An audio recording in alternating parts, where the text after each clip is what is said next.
Nous accueillons pour l'introduction Dr Delille, qui est psychiatre et président de la Fédération Addiction, qui présentera donc les généralités sur les pathologies duelles. Voilà, donc je lui laisse la parole avec ce micro. Avec ce micro, si vous pouvez lancer. Voilà.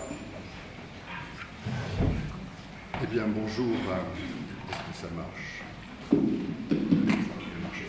Bonjour à toutes et à tous. Oui, je suis ravi d'être ici ce matin, d'autant plus qu'il y a une assistance évidemment très fournie, que je viens toujours avec plaisir à Toulouse. Bon, je ne vais pas très loin car Bordeaux, c'est simple. Ceci dit, la semaine dernière, j'étais en Californie, donc j'ai encore 9 heures de décalage à peu près, donc il y a des moments où je vais essayer de m'adapter.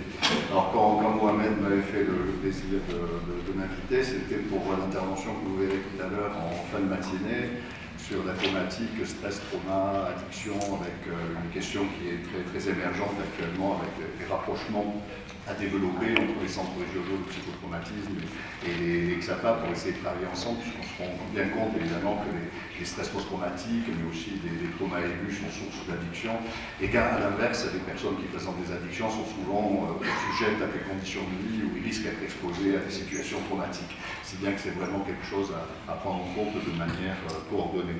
Alors pour autant, notre ami Mohamed m'avait dit, mais puisque tu seras à Bordeaux, est-ce qu'en même temps tu ne peux pas faire l'introduction générale sur les addictions et les troubles psychiatriques, donc sur la question des pathologies duelles. Alors j'ai accepté bien volontiers, puisque vous savez sans doute, avec Georges Brousse, donc, qui est prof de psy et d'hôpitaux à Clermont-Ferrand, on a eu le plaisir il y a quelques années de coordonner le guide Addiction et troubles psychiatriques de la Fédération Addiction, donc un document en ressources intéressantes qui avait été fait par des centaines en fait, de collègues qui se donnaient pour objet, comme ça a été très bien rappelé tout à l'heure, de décloisonner nos approches, puisqu'on voit bien l'importance de ces comorbidités, mais ce n'est pas simplement une importance comme ça statistique ou clinique, ça a vraiment un impact clinique absolument majeur, puisqu'on sait que les addictions sont un facteur de mauvais pronostic pour une pathologie psychiatrique, et à l'inverse, une pathologie psychiatrique comorbide est un facteur de mauvais pronostic pour une addiction. Donc c'est vraiment un enjeu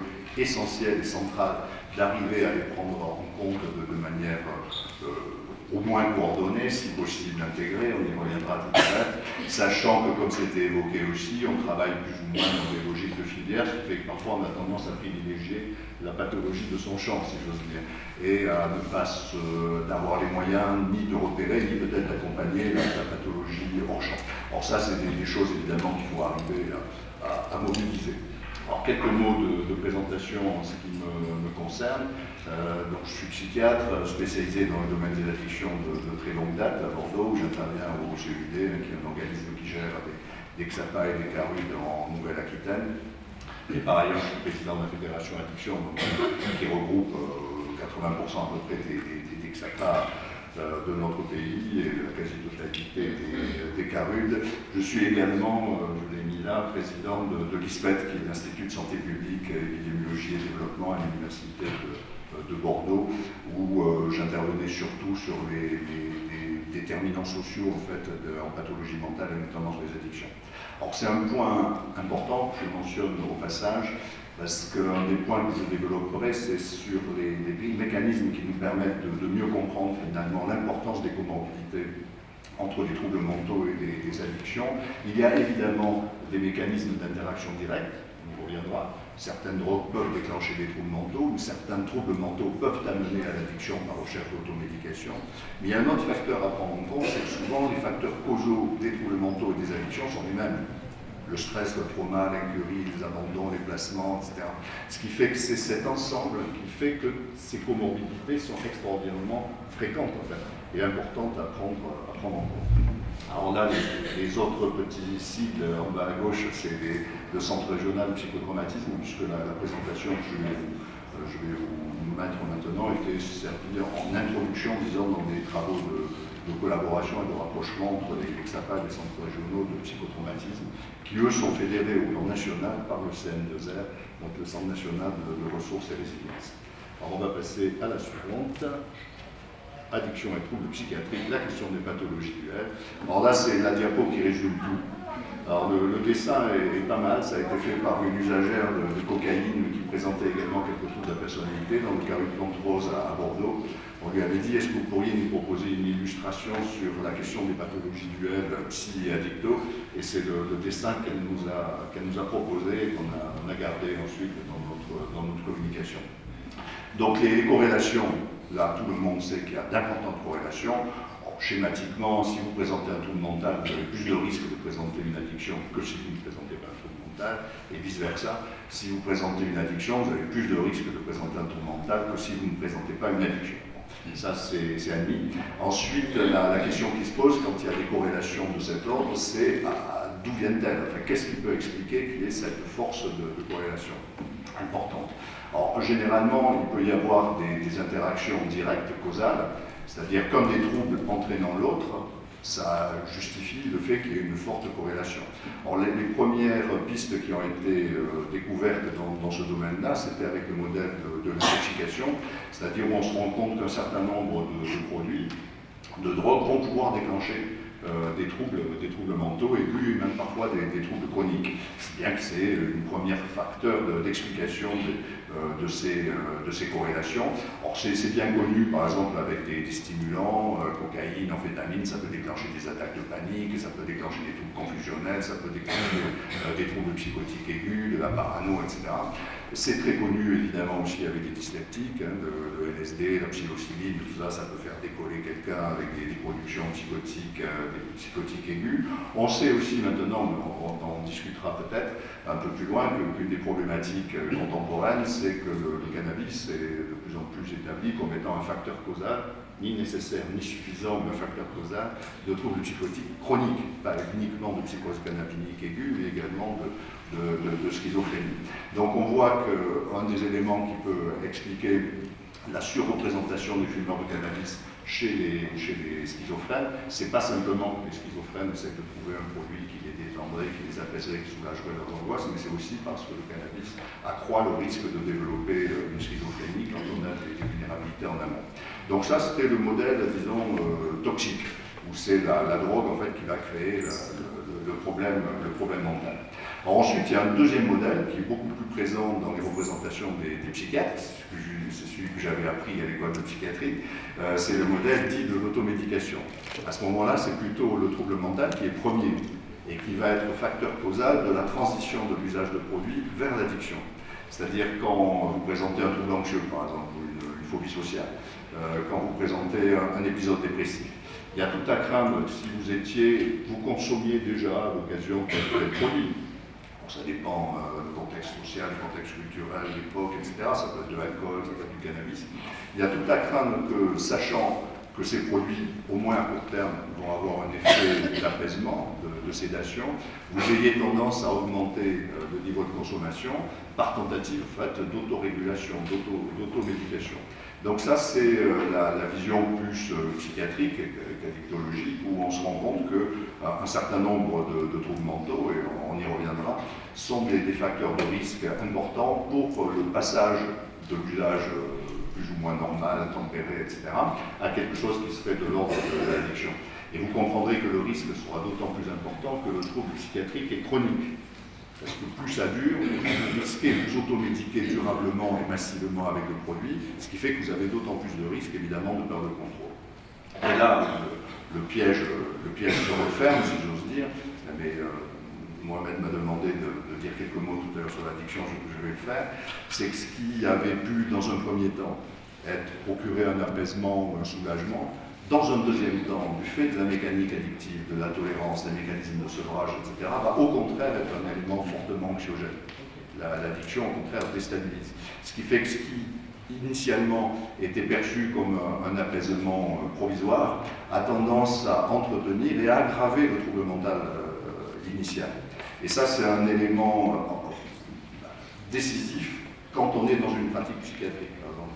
Ça doit nous imposer de repérer une addiction sous-jacente, parce que l'addiction va être un facteur de gravité pour le trouble mental préexistant, et non pas un élément d'apaisement ou de soulagement, comme souvent les patients le pensent, et parfois même certains intervenants qui se disent bon, malheureux, il est triste, il est isolé, bon, si il reste que ça pour se distraire, un peu de cannabis, non, c'est un mauvais plan en fait, ça marche pas. Alors la ligne suivante, je viens de l'introduire, c'est pas simplement un enjeu, encore une fois, statistique ou théorique sur les pathologies du L, c'est un vrai enjeu pratique, puisque les interactions entre les troubles mentaux et les addictions sont mutuellement péjoratives, et sévèrement péjoratives. On sait que la coprésence d'une addiction, par exemple à l'alcool ou à la cocaïne, va aggraver le pronostic d'un trouble bipolaire, clairement. Mais on sait, en sens inverse, que la présence d'un trouble bipolaire va aggraver le pronostic de l'addiction. Et vous verrez tout à l'heure un certain nombre de données qui illustrent que les addictions les plus sévères, au-delà de plusieurs années, celles que nous sommes amenés à rencontrer souvent dans des services spécialisés, en fait.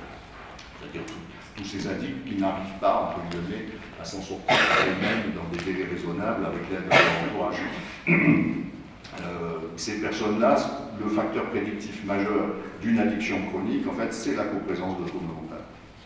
Donc il est absolument décisif d'arriver à repérer ce trouble mental quand on est dans une filière addicto, pour essayer de le prendre en compte, soit par nous-mêmes si on a les ressources ad hoc, soit à minima en coordination avec les spécialistes de santé mentale, et si on le peut, évidemment, l'idéal est l'approche intégrée.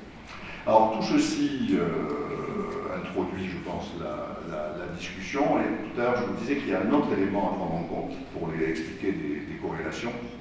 Alors s'il y a des choses qui vous irritent, qui ne vont pas, vous faites des signes dans la salle, je vous vois, et comme on nous a invités à être interactifs, nous serons interactifs. À 10h15, alors j'ai plein d'autres diapos, mais c'est ça là finalement qui résume tout. Donc une autre explication des corrélations, je l'évoquais tout à l'heure, et c'est ça qui nous renvoie vers le domaine des pathologies duelles, c'est-à-dire quelque chose d'assez intégré en fait. Pas simplement une association comme ça formelle, mais également quelque chose d'un trouble intégré. C'est que les facteurs causaux, parmi les facteurs causaux des troubles mentaux et parmi les facteurs causaux des addictions, il y a évidemment des déterminants qui sont des déterminants psychosociaux. Stress, trauma, rupture, expérience de séparation, d'abandon, d'incurie parentale, de placement précoce, des expériences traumatiques pendant l'enfance ou l'adolescence, une adversité sociale un peu importante avec des grandes difficultés économiques, une insécurité du logement, etc. Tous ces facteurs-là, qui sont des déterminants psychosociaux, sont relevés aussi bien comme étant des facteurs causaux de troubles mentaux, troubles anxieux, troubles dépressifs, troubles de la personnalité, trauma, etc., que des facteurs causaux d'addiction. Ce qui fait que des personnes qui ont eu ce type de trajectoire et de vulnérabilité ont en soi un risque accru par rapport au reste de la population de présenter aussi bien des troubles mentaux que des addictions en fait. Donc il est assez logique finalement que ça renforce les éléments de comorbidité, d'autant plus que ces troubles, une fois qu'ils sont déclenchés, vont pérenniser et aggraver l'autre trouble, si j'ose dire, et accroître le risque d'avoir sa présence.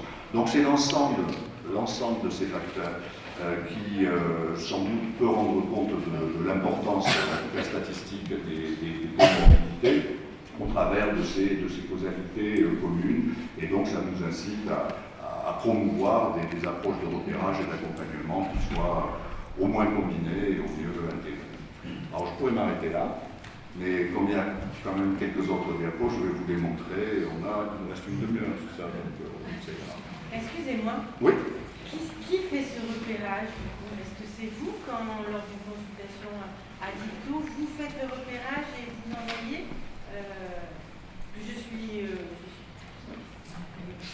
Bonjour, je suis Florence Boulet, je suis infirmière à l'appartement de coordination thérapeutique à Perpignan. Et du coup, les personnes qu'on accueille, dans la plupart, dans 80% des cas, vont avoir des comorbidités addictologiques et psychiatriques, sauf que ce repérage dont vous parlez, nous, on s'en fait témoin tous les jours. On se dit que dans les personnes qu'on accompagne, il y en a un certain nombre qui doivent avoir des troubles aussi. Et ce repérage, il n'est pas fait. Et quand on va consulter un service d'addicto, on a beau alerter, on ne voit pas du tout ce repérage qui le fait. Alors justement, vous avez tout à fait raison. La chose qui nous avait poussé à développer le guide que je vous présenterai tout à l'heure, c'est que les équipes faisaient exactement ce constat. Ils voyaient bien qu'il y avait un problème autour des comorbidités, enfin, c'est évident. Dès qu'on a affaire à des gens qui présentent des addictions sévères, il n'y a pas besoin d'être un psychiatre éminent pour repérer qu'il y a des vulnérabilités psychologiques. Alors parfois on ne sait pas bien leur donner un nom, et puis encore moins parfois comment les accompagner de manière opportune.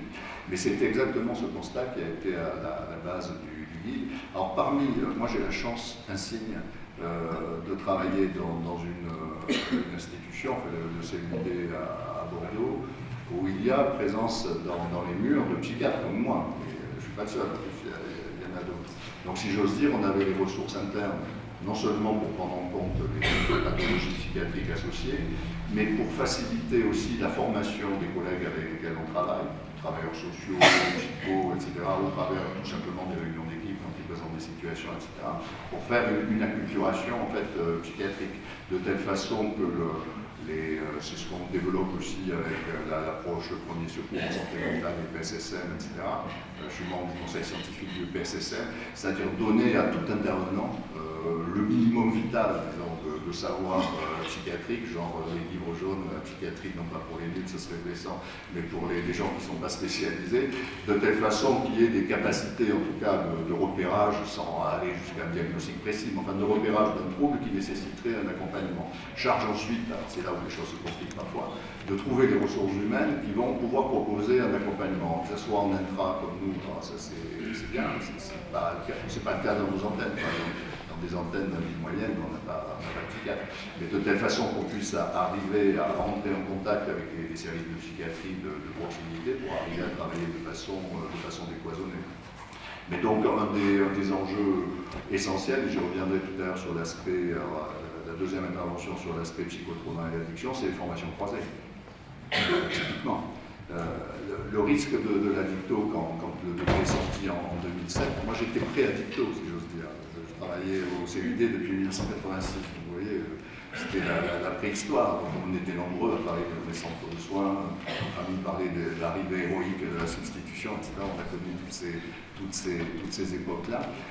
Mais donc, on avait une culture, il y avait beaucoup de psychiatres qui travaillaient en fait, dans les centres de soins en toxicomanie, c'est pas un hasard. Et on avait une culture relativement intégrée. L'arrivée de l'addicto avec des tas d'avantages pour faire reconnaître une filière, une spécialisation où il y avait besoin d'un accompagnement particulier. Le risque à chaque fois qu'on fait une filière, c'est l'isolement et l'autofinalisation.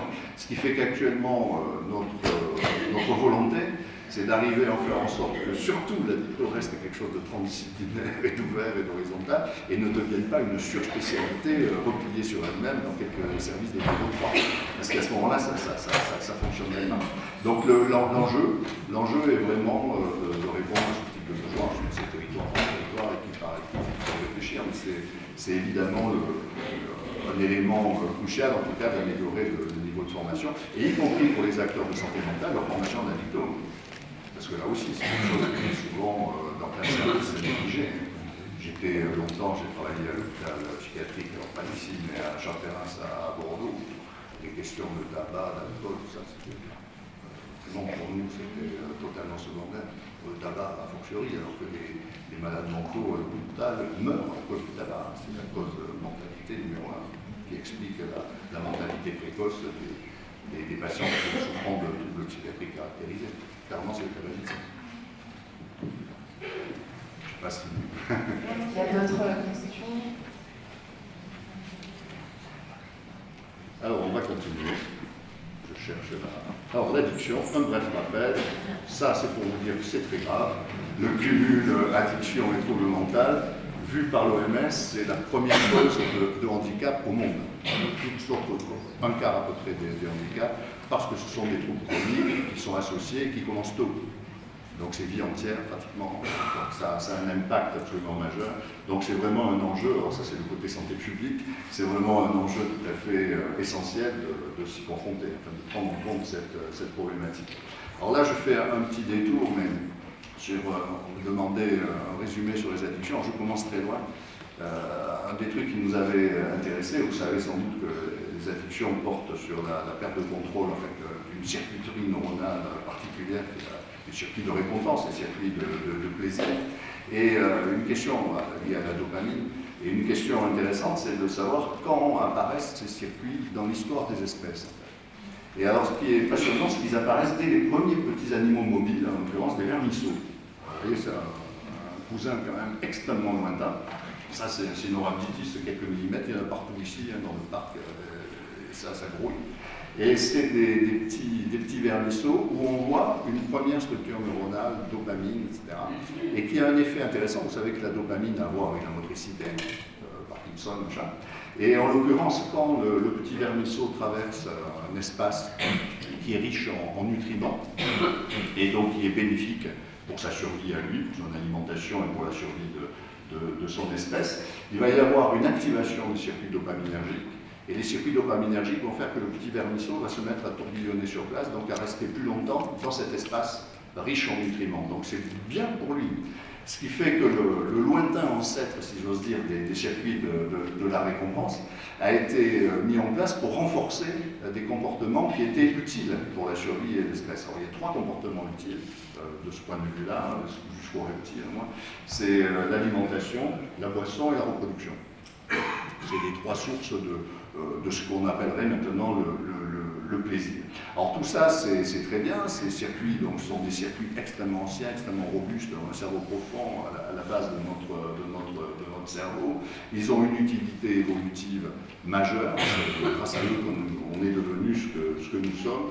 Le seul inconvénient, évidemment, c'est qu'avec les progrès de l'évolution et l'arrivée de l'homme a eu la capacité de découvrir par hasard, et puis ensuite de cultiver des produits qui pouvaient stimuler directement ces réseaux neuronaux de récompense, sans pour autant être particulièrement utiles, ni pour la survie des consommateurs, ni évidemment pour celle de leur espèce.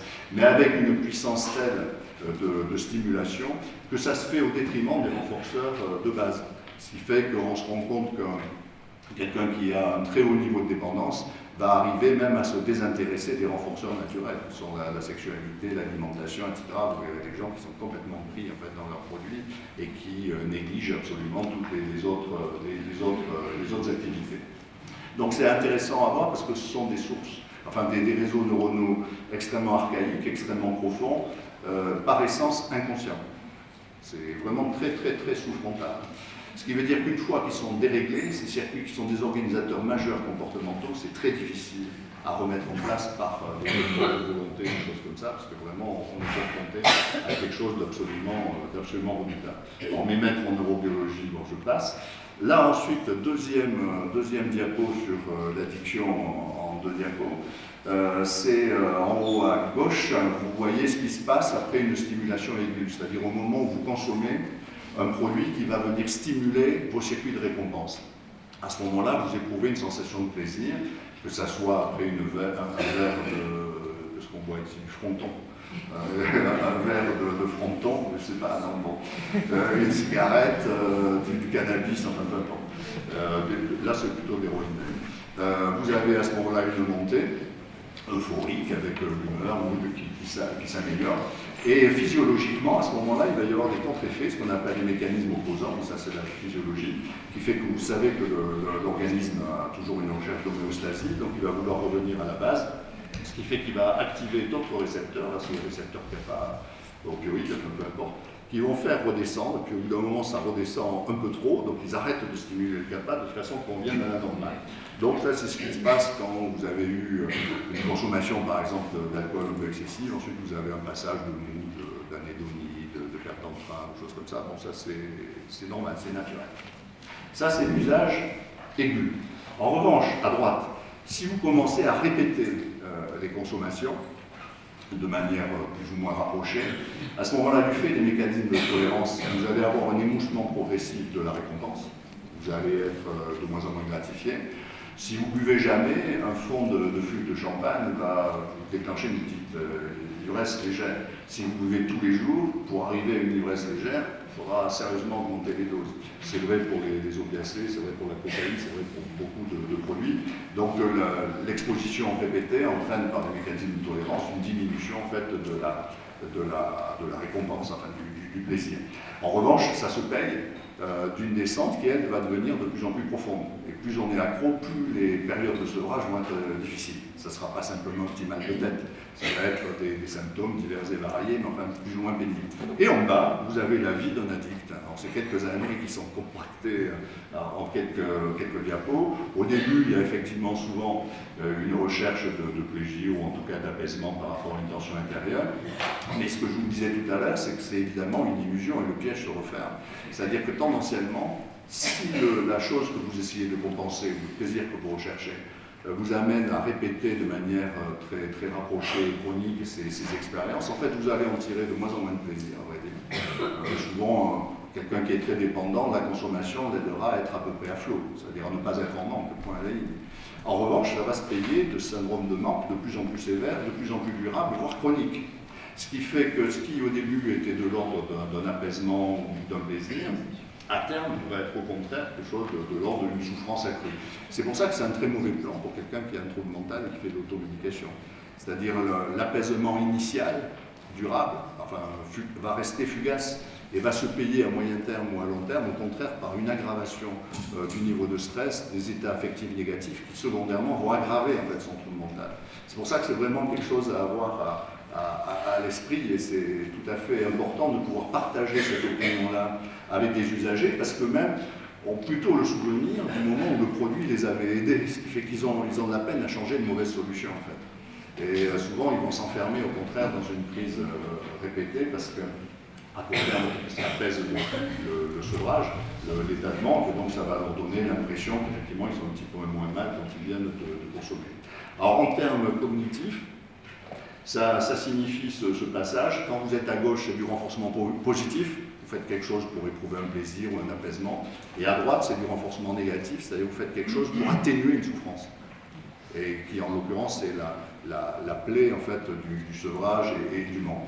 Sachant que souvent, les mécanismes de renforcement négatif sont encore plus contraignants et plus exigeants que le renforcement positif. Donc là, en gros, les gens peuvent être pris dans la masse. Donc ça, je passe. Ce qui fait que du coup, les épisodes de sevrage withdrawal en anglais sont un gros facteur de rechute. Quand les gens veulent arrêter, le craving est tel, l'envie de reconsommer est très très important, mais en plus il y a des signes, soit physiques, soit psychiques, n'importe, soit les deux, de sevrage qui, le cerveau, il sait qu'il y a un moyen de soulager ça très vite, c'est le report de produit. En fait. Ce qui fait que souvent ça entraîne des mécanismes récurrents de sevrage. Donc ça, je passe, ça aussi. Ça, c'est un point important pour la réflexion sur l'interface psychiatrie et addiction.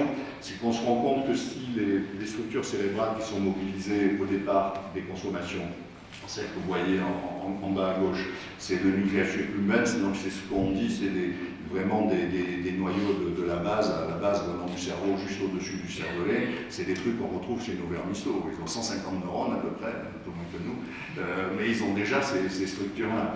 En revanche, nous, depuis, on a développé d'autres couches cérébrales, et notamment les couches les plus élaborées, périphériques, donc le cortex, mais on a développé aussi des sources intermédiaires qui sont les circuits de la mémoire et les circuits affectifs, donc l'amygdale étendue. Et on se rend compte, quand on regarde quelles sont les zones cérébrales qui sont mobilisées, c'est qu'en début de course, ce qui va être mobilisé, donc c'est les structures archaïques, le nucleus accumbens, le cerveau mésolimbique, mais au fur et à mesure que l'addiction va se développer, il va y avoir des mécanismes de mémorisation, d'anticipation, on va essayer de retrouver le produit, on va plus penser qu'à ça, et ça va mobiliser vraiment, y compris, ça c'est le corps de l'homme, des zones corticales, mais aussi l'amygdale étendue, c'est-à-dire qu'il y a un lien étroit. Et ça, c'est un point essentiel pour la question qui nous intéresse, enfin, j'y reviendrai tout à l'heure en fin de matinée, avec l'amygdale étendue, donc avec des facteurs de stress.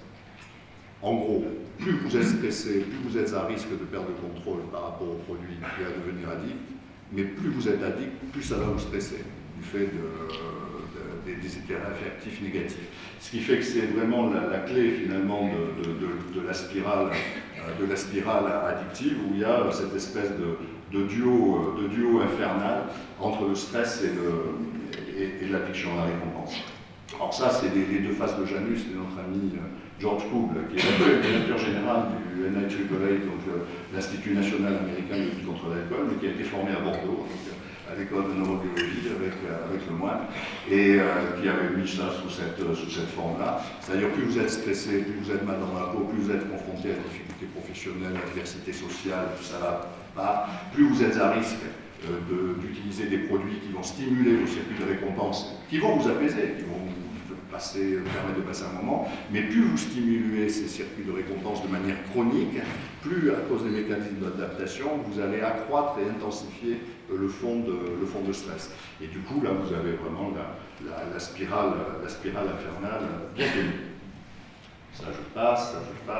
Alors, addiction et troubles psychiatriques, on dit bien, ça je vous le montrais. Ça c'est le guide. Vous pouvez le télécharger, vous allez sur le site de la Fédération Addiction. C'est gratuit et on est très fiers, Georges Brousse et moi, avec des collègues qui avons fait le guide, c'est le guide le plus téléchargé de la Fédération Addiction dans l'histoire. On dépasse les 10 000, donc faites un effort pour essayer de nous faire monter encore un peu plus. Et donc on partait de diagnostic de terrain avec des centaines de collègues avec un état des lieux, un petit peu ce que vous présentiez tout à l'heure, on entendait ça partout. Et ensuite, qu'avaient inventé les équipes locales pour essayer de faire face à ces difficultés-là. Et ensuite, on a essayé de regrouper dans ce guide un certain nombre de pistes, d'idées, de bonnes pratiques qui avaient été développées dans différents coins de France, et de telle façon qu'on puisse les communiquer aux collègues pour essayer de promouvoir cette approche. Alors ça, c'est un élément, un autre élément de résumé, vous voyez, en 2-3 diapos, vous avez pratiquement tout. C'est sur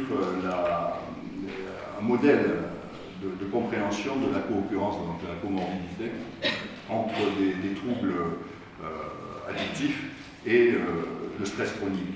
Ce que vous voyez en haut, au milieu, c'est le stress chronique qui, selon nous, est un facteur de risque majeur pour la perte de contrôle par rapport au produit, et donc de la bascule vers l'addiction quand on est usager de produit. Mais ce stress chronique, il est surdéterminé au-dessus par des facteurs de vulnérabilité, évidemment, qui sont des facteurs de vulnérabilité génétiques, épigénétiques aussi, et des facteurs environnementaux. Et notamment, c'est là où on retrouve toutes les histoires hors familiales, pas simplement au plan génétique, mais au plan éducatif, en fait, de l'environnement de vie, les traumas, les expériences traumatiques précoces, avec un faible niveau de fonctionnement préfrontal.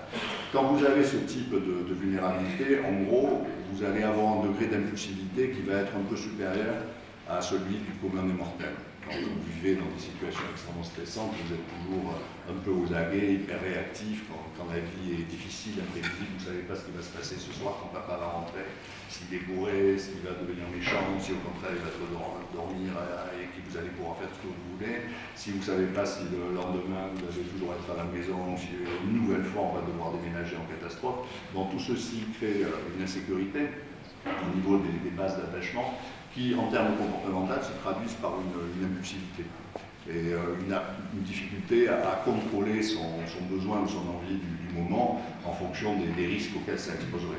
Si bien que ce sont des personnes, souvent des jeunes, qui ont plus de risques d'expérimenter des produits que le commun des jeunes. Enfin, là, beaucoup de jeunes expérimentent des produits, mais eux, ils ont un peu plus de risques. Mais surtout, ils ont beaucoup plus de risques d'augmenter la fréquence d'usage.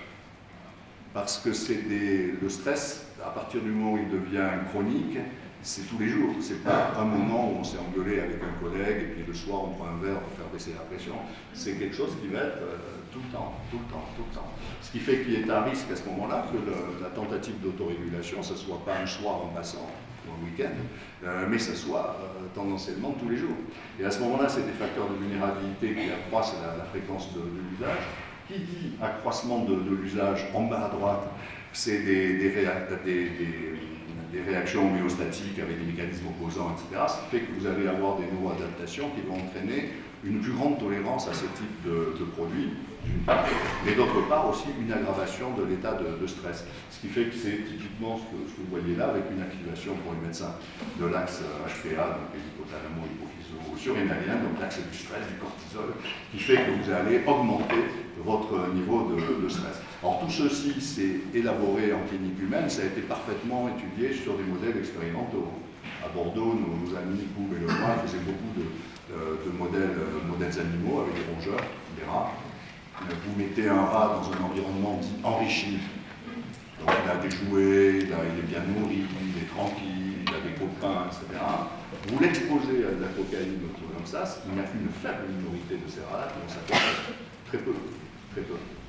Vous prenez les mêmes rats, les rats qui ont les mêmes souches génétiques, monoclonés, les mêmes génétiquement, vous les mettez dans un environnement dégradé, vous leur envoyez des chocs électriques, vous les réveillez la nuit, vous les secouez, vous les mettez avec un rat agressif, etc. Toxico, 90% quand vous leur montez la cocaïne. C'est-à-dire que c'est des choses qu'on a vues sur d'autres théâtres de guerre, au Vietnam, etc. On voit que quand les conditions environnantes sont très dégradées avec un environnement qui devient hostile et stressant, les pourcentages d'évolution vers l'addiction par recherche d'automédication vont vraiment exploser. Donc c'est un modèle tout à fait important parce qu'il est possible d'agir, et c'est un plaidoyer pour une approche globale et intégrée. Il est possible d'essayer d'intervenir aussi bien sur les vulnérabilités psychologiques ou économiques, sur les vulnérabilités sociales. Le fait d'avoir des appartements de coordination, d'avoir un lieu sécurisé, une équipe qui vient voir, ça va concourir à un meilleur effet parce que ça va faire baisser le niveau de stress. Et donc, globalement, ça concourt aux soins de la même manière qu'on peut le faire avec une intervention spécifique. C'est pour ça que je me permets de continuer la réponse. C'est qu'on n'est pas désemparé vis-à-vis de la prise en compte de problématiques mentales parce qu'on n'a pas de psychiatre dans une équipe. C'est-à-dire l'accompagnement des personnes qui présentent des troubles mentaux ne se limite pas à l'intervention psychiatrique. Tout le monde peut concourir à la prise en charge. Le tout est d'essayer de faire évidemment de manière coordonnée, rationnelle, etc. Mais chacun a clairement sa place à prendre. Donc ça, je l'ai déjà vu, le cercle vicieux aussi. Alors du coup, quand on en vient à ça, ça nous éclaire sur un point. Les circuits de récompense, on les a tous. Vous, moi, faites-moi confiance, vous devenez une IRM, on découvre vos circuits de récompense. Pour autant, on ne devient pas tous toxicos. Jusqu'à preuve du contraire. Y compris avec des produits qui sont largement offerts dans nos pays, comme l'alcool, pour les jeunes comme le cannabis. Donc ce qui est intéressant, c'est qu'on voit que dans la masse, c'est des personnes qui sont exposées à des substances et qui en consomment de manière plus ou moins occasionnelle. Ce n'est finalement qu'une minorité, plus ou moins importante selon la capacité d'accrochage du produit, et ce n'est finalement qu'une minorité qui va perdre le contrôle et qui va devenir dépendante. Donc une des questions qui se pose, c'est que cette minorité-là, qu'est-ce qu'elle a en gros comme particularité? C'est pas de chance ou c'est parce qu'il y a des facteurs de vulnérabilité spécifiques? Alors là, il y a différentes études qui montrent, et c'est là où les études de comorbidité sont importantes, c'est que vous voyez sur ce tableau que si vous prenez des personnes, par exemple, qui consomment de l'alcool, qui sont dépendantes du tabac ou dépendantes d'une drogue, la prévalence des troubles de l'humeur est entre le double et le triple de celle qu'on retrouve chez des personnes qui n'ont pas ce type de consommation. En population générale, la prévalence est 9%. Si vous prenez des gens dépendants en drogue, vous arrivez à 30%. Vous voyez, c'est multiplié par 3, ce qui est vraiment considérable. Des troubles anxieux en population générale, c'est 11%. Vous voyez que ça va être doublé. Donc, des troubles de la personnalité, hein, ça explose. Tout ce qui est borderline, impulsif, justement.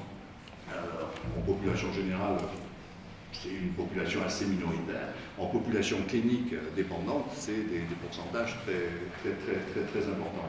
Donc ça nous met sur la base d'une piste, ça je la passe, c'est d'essayer de voir si la coprésence de facteurs de vulnérabilité au plan psychologique ne serait précisément pas le facteur qui expliquerait que certains usagers occasionnels de produits vont basculer vers l'addiction. Et ça a été vérifié par une étude de comorbidité. Alors, le tableau n'est pas bon, si, il est clair, mais bon, il demande quelques explications. C'est des études de survie de la dépendance. Alors, c'est un peu bizarroïde, mais là, en bas à gauche, vous avez des gens, si vous prenez les triangles blancs, par exemple, c'est des gens qui sont dépendants de la cocaïne.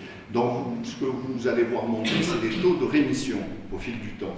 En bas, vous avez 5 ans, 10 ans, 20 ans, 30 ans, 40 ans, 50 ans, etc.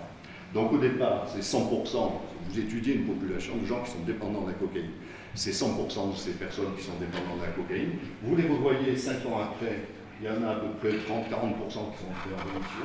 Vous les revoyez 10 ans après, il y en a 70-80% qui sont entrés en rémission. Donc on voit que la toxicomanie, pour ceux qui en doutent, ce n'est pas d'un diabète, C'est-à-dire qu'on peut, entre guillemets, entrer en rémission durable. Diabétique, vous les reverriez 5 ans, 10 ans, 20 ans après, il serait peut-être bien soigné, mais il serait toujours diabétique. Tandis que là, la plupart des personnes qui ont une addiction, hélas, souvent après des délais relativement longs, entrent en rémission. Et donc, cette étude a permis de repérer quels étaient les facteurs qui étaient corrélés avec une rémission précoce et ceux qui, à l'inverse, étaient corrélés avec une addiction au long cours, supérieure à 5 ans, supérieure à 6 ans.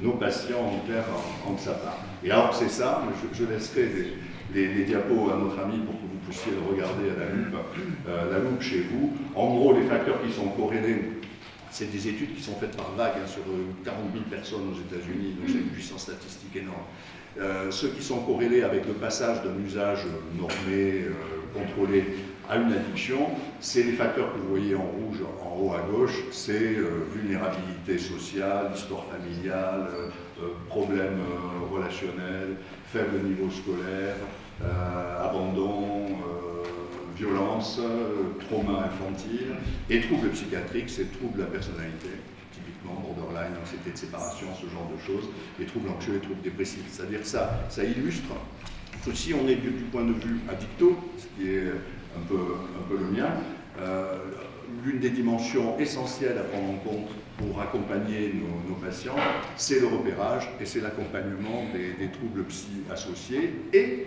la prise en compte des vulnérabilités sociales, avec des éléments d'accompagnement adaptés. Donc voilà, c'est un élément essentiel. Ça, je ne sais pas si je le montre, oui, pourquoi pas, on conclura là-dessus. Ça, c'est plus de la médecine, mais bon. Je disais que quand vous avez une comorbidité, par exemple, là, ça va être entre troubles dépressifs et alcool, ce qui est classique, hein, extrêmement fréquent comme comorbidité. Il y a eu une étude relativement récente de Pitinati à Philadelphie qui essayait de comparer, ça n'intéresse pas du tout les laboratoires, mais essayer de comparer quel pouvait être le bénéfice en termes médicamenteux, sans parler des prises en charge psychologiques, sociales, etc., qui elles sont nécessairement intégratives. S'il y avait un bénéfice à associer un médicament anti-alcool, en l'occurrence c'était la naltrexone, et un médicament antidépresseur, en l'occurrence c'était la sertraline. Alors, il faut le faire en clinique parce que les labos ne le font pas, clairement. C'est-à-dire, si vous étudiez une molécule, vous voulez avoir des patients purs qui n'ont que le problème pour lequel c'est indiqué. C'est-à-dire, quand vous étudiez la sertraline, le labo va exclure tous les gens qui ont une addiction. Et à l'inverse, si vous étudiez la naltrexone sur l'alcool, vous allez éliminer tous les gens qui ont une pathologie psy. Alors, c'est logique de leur point de vue, parce qu'ils veulent voir l'effet de la molécule sur la pathologie, sauf que c'est très éloigné de la pratique, puisque la pratique, c'est que justement, c'est associé. Et du coup, c'est des cliniciens, en l'occurrence Petinati, une femme qui avait eu l'idée de comparer 4 bras. Il y avait le bras placebo, il y avait le bras naltrexone seul, il y avait le bras sertraline seul, il y avait le bras sertraline plus naltrexone. Ça semble évident. Ce qui marche le mieux, c'est en haut, c'est le bleu, c'est l'association. Donc, ce qui est vrai en termes médicamenteux, l'est évidemment aussi en termes de prise en charge globale. C'est un vrai enjeu que de pouvoir accompagner ces personnes-là de manière intégrée. Et voilà, on en tient là et on peut discuter.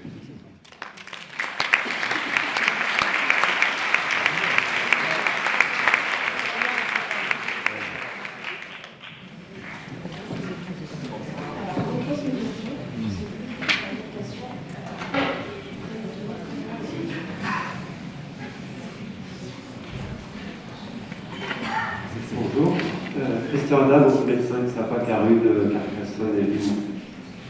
J'avais 2 questions remarques. La première sur la question des modulateurs naturels. Est-ce qu'on a une idée de ce qui peut faire que les modulateurs naturels deviennent aussi des comportements addictifs? Ça, c'était un premier aspect. Le deuxième aspect qui est plus une remarque. Chaque fois qu'on fait la présentation des vulnérabilités des addictions, je constate que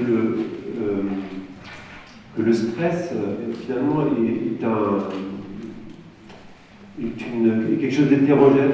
Enfin, je me pose la question de mettre en avant la gravité du stress. Parce que c'est pas parce qu'on mentionne voilà, les violences intrafamiliales, etc. Mais par exemple, l'inceste, le viol, il y a des choses qui sont quand même d'une gravité qui va faire que l'évolution de la personne va être forcément différente du fait d'avoir une famille pathologique. Voilà.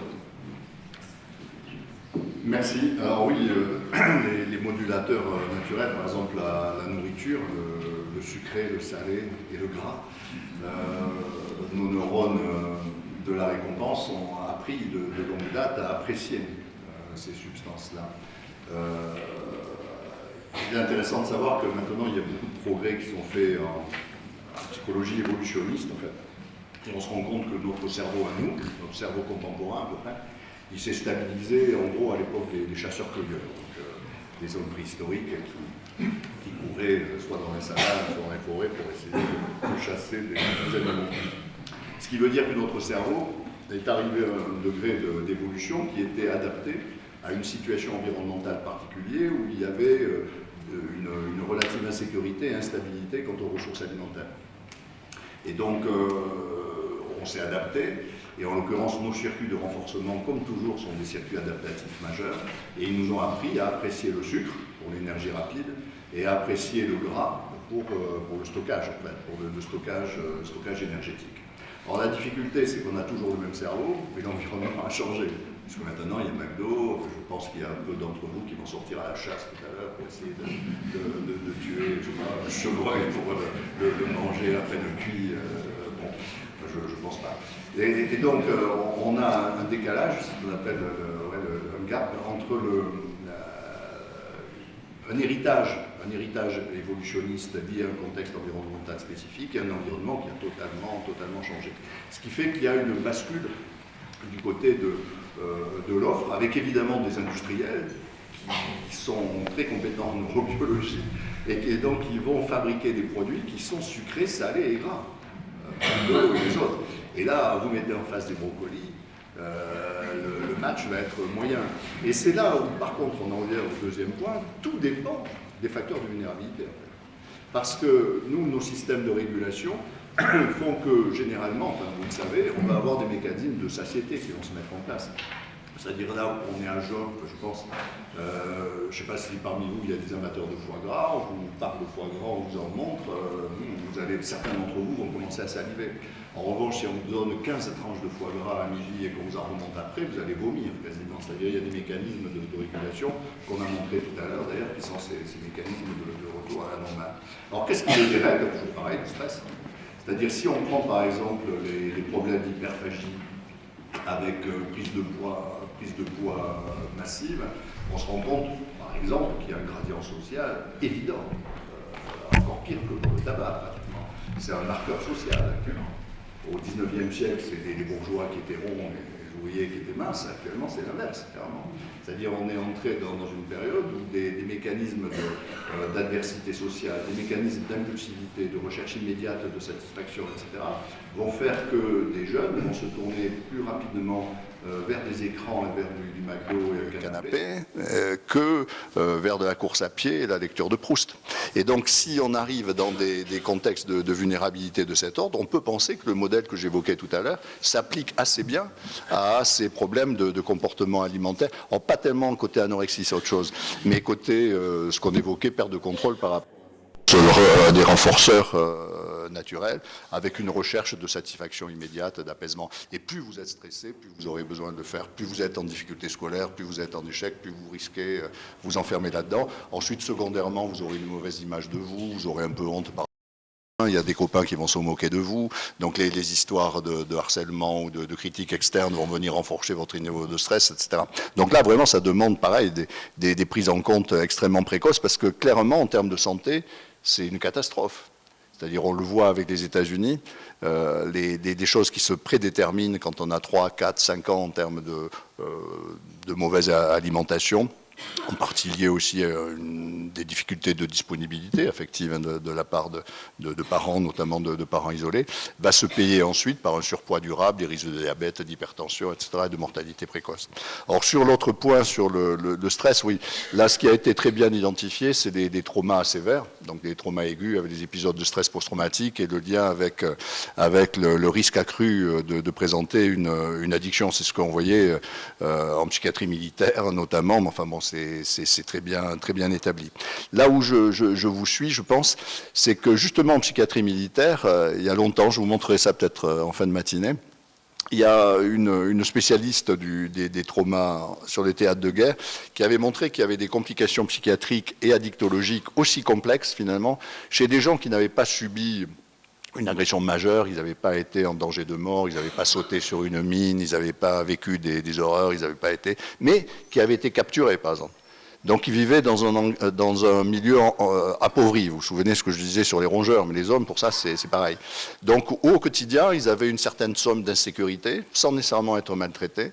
Et donc elle s'était rendue compte, c'était une psychiatre, qu'à terme, le pronostic n'était pas très bon. Et du coup, elle avait fait l'hypothèse qu'en dehors de théâtre de guerre, il serait intéressant de voir si on n'arrivait pas aux mêmes complications. Par exemple, pour une femme qui vit avec un mari violent, ou un enfant qui vit dans un contexte d'insécurité, de maltraitance, où il n'y a pas de viol, pas d'inceste, pas de choses comme ça, mais où il y a une forme d'intensité traumatique, de moyenne intensité, mais durable. Et c'est ce qui a développé la question des traumas complexes, en fait. Et les traumas complexes sont clairement en lien avec le développement ultérieur de troubles de la personnalité de style borderline, clairement, anxiété de séparation, qui, eux, sont un facteur prédictif de risque addictif tout à fait important. Donc, je ne sais pas si ça répond à votre remarque, mais de fait, je suis d'accord avec vous, on peut surtout pas, il ne faut pas limiter la question stress-trauma uniquement au trauma majeur. Et addiction, pardon, au trauma majeur, mais intégrer aussi cette histoire des traumas complexes, qui sont d'ailleurs plus fréquents dans notre pratique courante, si j'ose dire, heureusement. Merci beaucoup, Dr Delis, pour cette présentation. Et comme vous l'avez dit, on se retrouve sur la partie table ronde à 11h pour une autre présentation. Et ce que je vous propose, s'il n'y a pas d'autres questions, c'est d'enchaîner sur le programme. Et je laisse la place à ma collègue Julie.